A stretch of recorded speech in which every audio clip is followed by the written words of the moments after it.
des élites, je ne sais pas comment les appeler, un monde uni, des Illuminati, je ne sais pas, peu importe.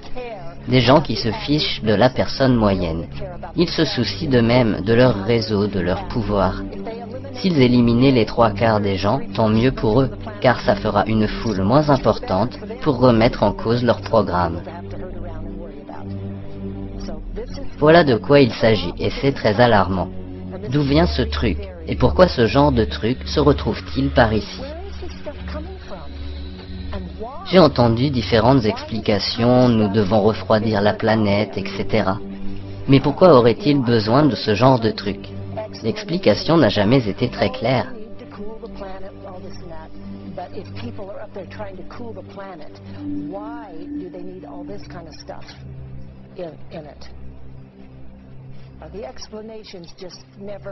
Alors que je préparais l'équipement, elle m'a dit que tous ces arbres étaient mourants. J'ai dit quoi? Tous ces arbres sont en train de mourir. Donc je fais un test d'aluminium et de titane, car c'est visiblement ce qu'on doit chercher. J'ai pris des échantillons d'écorce et j'ai vu juste, ils étaient positifs à l'aluminium et au titane. J'ai commencé à voyager en Californie et remarqué la même chose près du lac Tahoe, dans la région de Sacramento et de Davis. Il y avait le même genre d'écorce. Cette écorce blanc-argent est présente partout. Je crois que ces produits chimiques tombent et détruisent les racines. Ensuite, ils remontent et atterrissent dans l'écorce. Ça fait tellement mal de voir ces deux arbres. Regardez à quel point ils sont vieux et grands. Sur nos 3 hectares de terrain, on a perdu environ 40 arbres.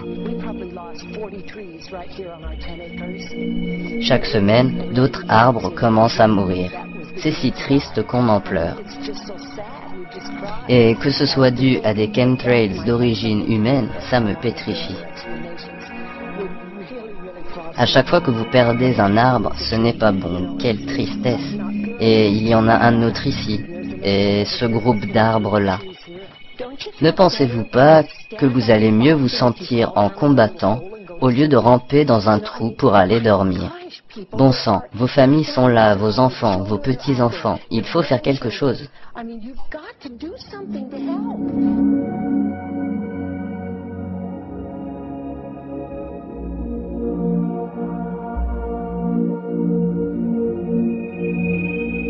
Mon plus grand espoir, c'est que les gens se réveillent. S'ils ne se réveillent pas maintenant, j'espère au moins faire en sorte qu'ils s'interrogent. Nous allons au plus bel endroit de la planète, Hawaï. Voyons ce qu'il s'y passe et collectons des données.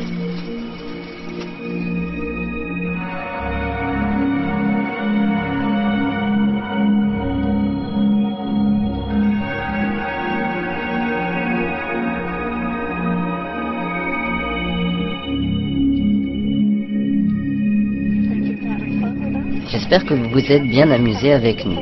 Passez de bonnes vacances ou bon retour si vous habitez ici.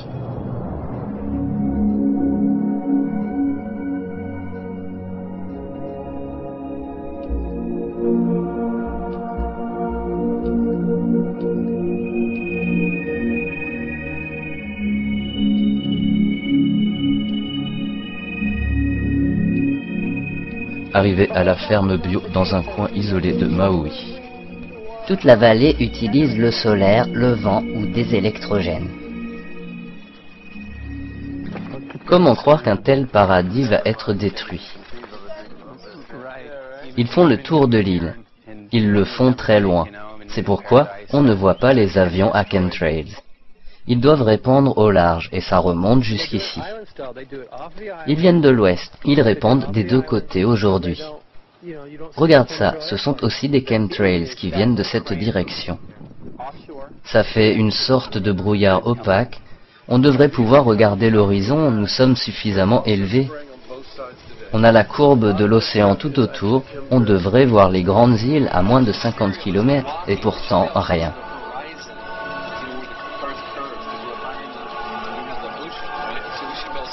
Vous voyez bien, ce n'est pas un ciel bleu naturel. C'est ce bleu bizarre, j'appelle ça bleu argent. De plus, on a beau temps. On devrait voir à travers le ciel. Quand on l'observe la nuit, Il y a si peu d'étoiles qu'on arrive à les compter. Il devrait y avoir des centaines de milliers d'étoiles. Malgré ça, on arrive à les compter. Une là, une ici, oh, une planète. Certains soirs, vous en verrez une centaine, d'autres fois une dizaine. Mais voici autre chose qui m'inquiète.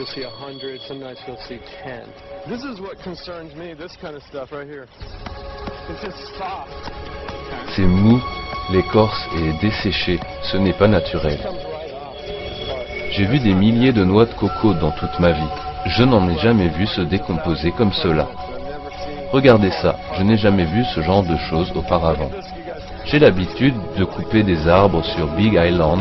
Je n'ai jamais vu ça, ça m'inquiète. Les tâches que vous effectuez sur l'île ne sont pas choses faciles. Je peux voir un certain scepticisme en vous. Vous avez l'air de regarder au-delà de la réalité des gens. C'est incroyable de ne pas... d'essayer de regarder à travers les yeux des autres.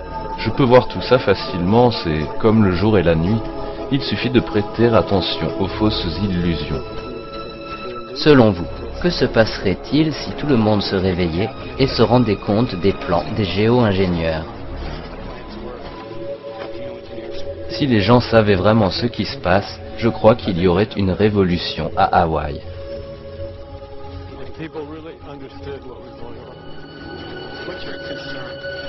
Je sais que vous aimez la Terre. Qu'est-ce qui vous inquiète avec les chemtrails? Que nous ne soyons plus capables d'habiter ici, ni de faire pousser notre nourriture, que notre santé soit compromise? Vous croyez qu'elle l'est déjà? Oui. Le problème, c'est qu'ici, ils le font tous les jours, sans cesse. C'est du martelage, des microdoses tout le temps, et bien sûr, ça va dans l'environnement. Et pendant 2 ans, les plantes s'affaiblissent. Nous sommes obligés de commander des papayes OGM parce qu'on ne peut plus faire pousser nos graines naturelles. Nous ne pouvons être autosuffisants. Nous ne pouvons vivre ici de la façon que Dieu nous a créés.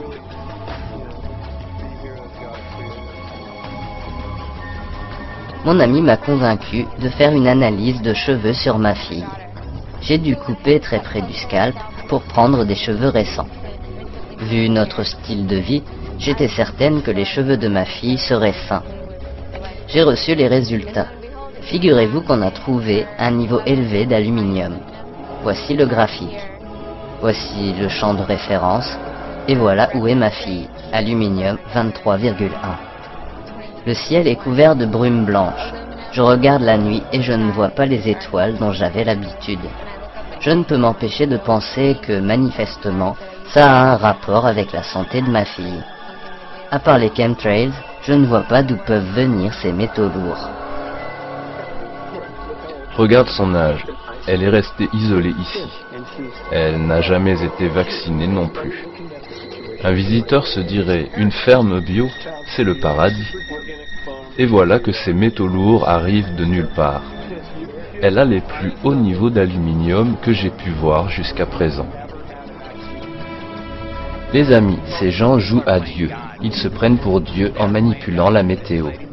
Ils déversent des trucs dans le ciel. Ils font des tests de géo-ingénierie sur tout notre écosystème, plantes, insectes, océans. Ce soir, nous essayons de faire en sorte que vous puissiez voir que quelque chose cloche. Au plus profond de moi, je sens qu'il y a une véritable crise.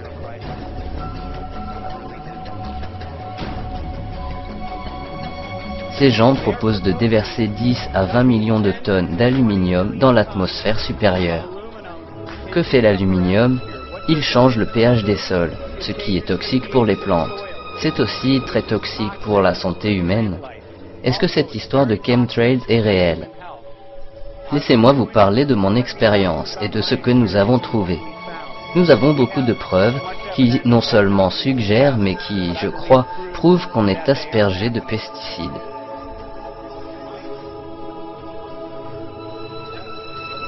Comme promis, nous rejoignons notre invité spécial, Michael G. Murphy. Localisé actuellement à Hawaï, il travaille sur un documentaire appelé What in the World Are They Spraying? Michael, bienvenue. Heureux d'être en votre compagnie.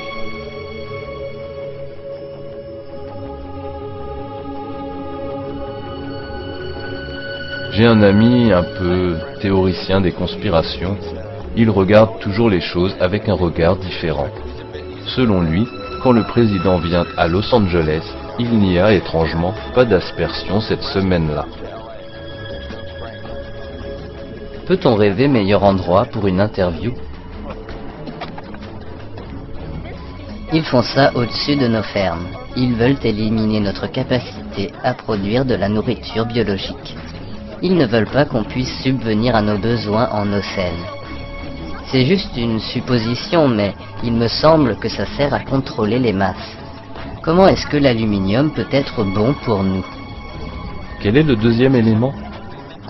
C'est du barium. Barium et aluminium. Manifestement, c'est toxique pour tout ce qui est vivant. La santé humaine, les animaux, tout. 61 000 parts par milliard. Mais à partir de seulement 1000 parts, on est en état d'alerte.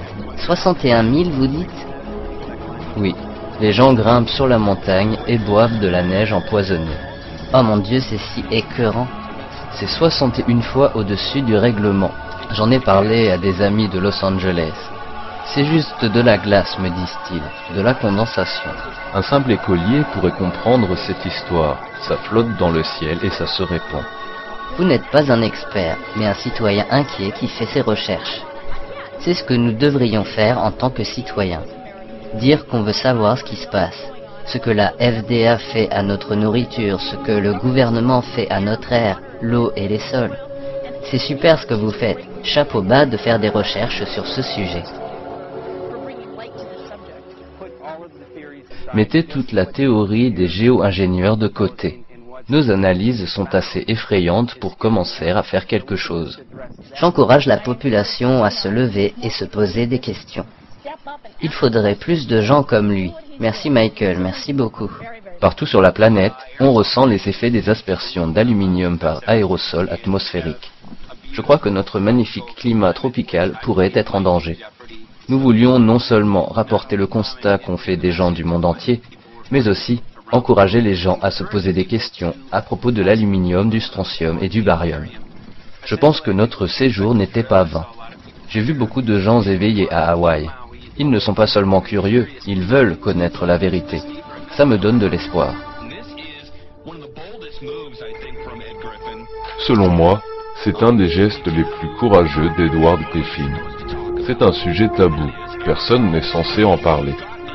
Nous avons des tonnes de preuves de ces aspersions. L'humanité a toujours regardé le ciel en se demandant sans cesse pourquoi. Ça me stupéfie qu'aujourd'hui, les gens ne se posent même plus de questions. Aujourd'hui, au XXIe siècle, nous ne sommes pas autorisés à faire ça. Regarder en l'air et voir un grillage de fumée nocive qui ne faisait pas partie de notre existence il y a environ 10 ans. Quelqu'un qui trouve ça anormal est traité d'excentrique. Les meilleurs partisans de la révolution et de la liberté ne veulent pas qu'on en parle parce que ça pourrait les discréditer. Il semble qu'on ait construit une industrie en procédant à un programme géant d'aspersion mondiale. C'est encore le contribuable qui va raquer, car les bénéfices engrangés avec ce projet doivent être énormes. Et les effets secondaires catastrophiques semblent être le cadet de leurs soucis. Leur expérience ne concerne pas la survie des humains, ni aucune autre chose du même genre. Quand on enquête sur certaines